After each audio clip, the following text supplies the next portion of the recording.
right, good morning, everyone, and welcome to our call with Adisa Isaac. As always, please raise your hand and I'll unmute you. We'll start with Tyler Donahue. Good morning, Adisa. How are you today? Good morning. I'm doing good. How about you? I'm well, thank you. I'm curious how you feel about where you are on the football field going into October versus where you were mentally and physically going into September. I feel a lot stronger, a lot quicker. I feel my confidence is gaining week in, week out. So I feel like we're definitely going in the right direction.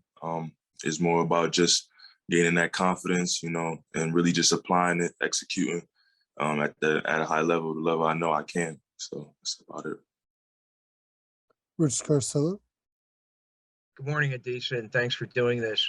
How would you evaluate the team's pass rush till now? And can you talk also about the emergence of Dani and how he's done so far?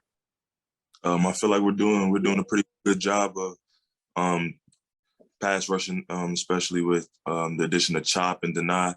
I feel like we're just gelling as a group, and it's definitely, you can see the gains week after week. As far as Dani, I feel like Dani is going to be a hell of a player. Like he works hard, he does everything right. He just wants to go get it, and you can see how quick he could disrupt the game with his pass rush ability, combination of size, strength, and quickness. And he's also very intelligent on the field as well, knowing what he's reading his keys and so forth. So he's definitely going to be a great player. But as I said, the pass rush is going to come in, week out, just off working and practice on it. John McGonigal. Yeah, Adisa, do you feel like, look, after missing last season, after the first couple games of this year, working your way back in and then having 3 TFLs at Auburn, do you feel like that game was kind of a moment for you, kind of an I'm back kind of thing for you, just personally, confidence-wise? It definitely just gave me a spark, just lit a little fire under me, just saying like, yeah, you still got it. And that's just part of gaining the confidence.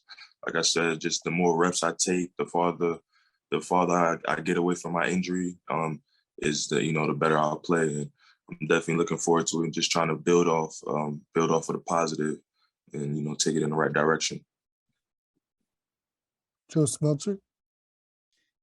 Hey, this two-part question. What type of bond have you developed with Chop since he's been on campus? And also, we talked on Media Day about how your injury really robbed you of the chance to have a dominant edge pairing with AK last year. So being the success that you guys have had as a pairing this season, obviously success is always sweet, but does it make it sweeter for you being that you didn't have a chance to do that with Arnold last season because of your injury? I feel like since Chop has came on campus, he's been like probably the best fit for us. He just, he's like one of the guys, like he's been here since my freshman year. Like it feels like he's been here forever. So, he's definitely a great addition. And just his skill set, similar skill set, just his quickness, his twitchiness, how fast he gets off the ball. It just is a great complementary to another fast edge rusher like myself. So I feel like just me and him is definitely similar to what me and AK would have been last year. So I'm definitely excited to play, finish the rest of the season with my guy. And as far as wait, sorry, what was the second question again? Just how much sweeter does it make it for you, being that you are part of solid edge pairing this year and you didn't get to be part of one last year?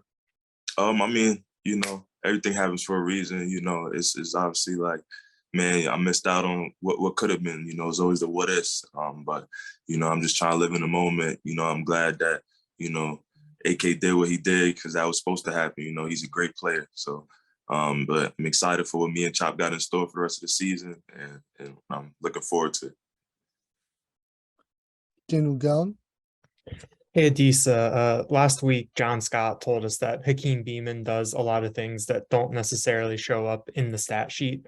I was wondering, from your perspective, what are some of those things and how does having him in the middle help you out on the edge? Man, Hakeem is I would say like a one-of-a-kind player. He's kind of he's kind of a mix, you know, not the biggest D tackle, but his quickness and his power kind of make up for it by a lot. You know, his techniques and fundamentals, if you really look at it, really speak for himself as well. But just his ability to, you know, get up the field and in a hurry, you know, it feels like a linebacker is blitzing next to me all the time, with Akeem next to me, you know, whether that's us running stunts or, you know, just running a twist or whatever it may be. But like his just ability to get up the field and, you know, take on 2 blocks, 3 blocks at sometimes, just being able to be exceptionally great in his movements, really cause havoc and lets a lot of people run free with him in the middle. John Petitioner. Adisa, beyond the physical aspect of coming back from the injury, from a mental standpoint, not playing last year, were there things that you learned, lessons that you learned, or things that you noticed that are benefiting you this year? Yes, definitely mentally, just learning and seeing the whole formation, just reading keys better, just seeing other people's mistakes and learn from them as well. As far as like from a coach's perspective, and just, you know, seeing how it looks from the outside, that definitely helped. Just knowing how to move on the field, how they want things to look, and how I can put myself in a better position to make plays, you know, help the team out as best as I can. So it definitely helped me on my mental side of just being more aware, understanding, and I'm still have a lot to learn, but, you know, it definitely helped me a lot just off of seeing it from the background. Andrew Clay. Hey, Adisa, it seems like you guys have a lot of depth along the defensive line. I think 8 or 9 guys have recorded a sack this year, and the same thing with having a tackle for a loss. And so it's not just one guy, where it seemed like last year AK was like the main guy coming off of the edge to try to get to the quarterback. What does it say about the depth that you guys had this year, and how are you guys able to kind of build off of each other?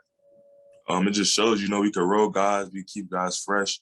And that's when we play at our best, when, you know, we have guys rolling in that's going to, you know, have no drop off and play to the standard that we know we can play as a defense, you know. So that definitely helps, having fresh guys rotating throughout the game and, you know, keeping that pressure on our opponents.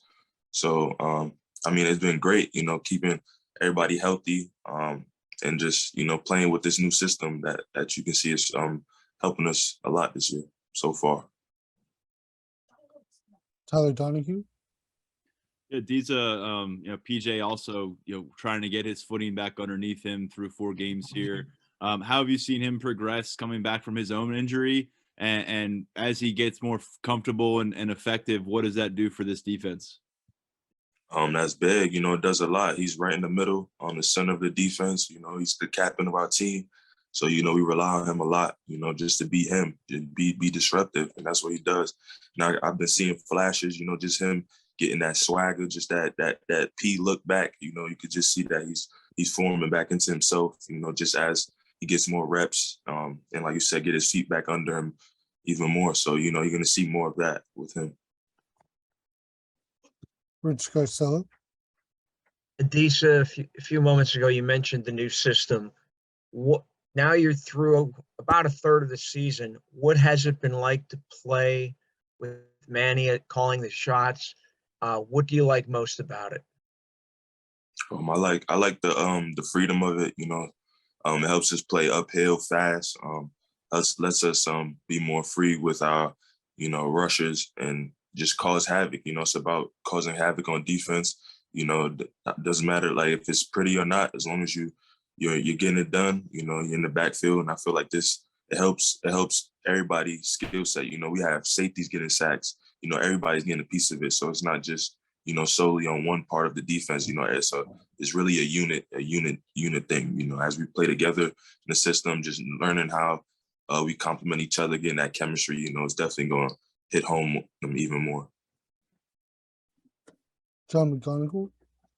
Yeah, Disa, I might be mistaken, but I feel like on Saturday I saw you drop back into coverage once or twice. Is that something you're comfortable with? And you know, is that something that, you know, is new to you? And I guess how have you kind of taken to those limited opportunities there? You know, when my first play in college was drop back. You know, I was dropping back in coverage. So it's funny you say that. I've never really dropped in coverage as as much in high school, but coming to college, I definitely started to do that, and I've grown to like it a lot, and I feel very comfortable dropping. I'm definitely excited to just get in space, because I feel like I play really well in space, and I just feel like dropping in coverage is like, it's like rushing the passer in a way, just being able to read, have your head on the swivel. I feel very comfortable in it. Daniel Gallen. Adisa, what's it like being a pass rusher with this secondary behind you, with the way that the corners have been playing with all of the pass breakups and everything? What does that do for you as a pass rusher to know that they're back there and playing like that? It's great, just knowing, have that confidence, on a third down or even on a second down, just having that confidence that if it goes deep, we have guys that are able to cover very well, play the ball very, very well. So it gives us time to, do what we do up front and, get to the quarterback and cause havoc. So just having that quarterback not look at his first read and just, being very, very, very locked down, that really helps give us time to, do what we do up front. Time for two more. Andrew Clay. Hey, Adisa, what's been, obviously new defensive system this year? What's been the key for you guys in the pass rush, being able to get to the quarterback the way that you have? I think you have 13 sacks as a team on the year, where last year you only had 27. I would say, just getting on edges. Guys can't be with the scheme that we're running. We can't stick on blocks. We have to keep moving. I feel like that's what separates us. We just, we stay active in our rushes and our blitzes, which helps us come free a lot. So I feel like just that relentless effort that we play with as a whole, running to the ball, well, definitely helps with the overall play of our defense. Final question, Tyler Donahue. Yeah, Adisa, a couple of weeks ago, we heard from Olu about what you've done for his game and preparing him for matchups on the practice field. What has he done for you over the course of this year? We've seen you guys battle a little bit, but I know there's been plenty of matchups that we have not seen. Yeah. Olu is a special player as well. He helps me a lot in practice, especially just taking away my strengths. Just telling me what did I see. When I beat him on a rep, when I beat him on a rep, telling him what I saw. So just that feedback, getting us better. And just his overall play is like, I don't think I'm gonna see much tackles that's as great as Olu. So I feel like Olu is a great player, and he definitely prepares me throughout the week.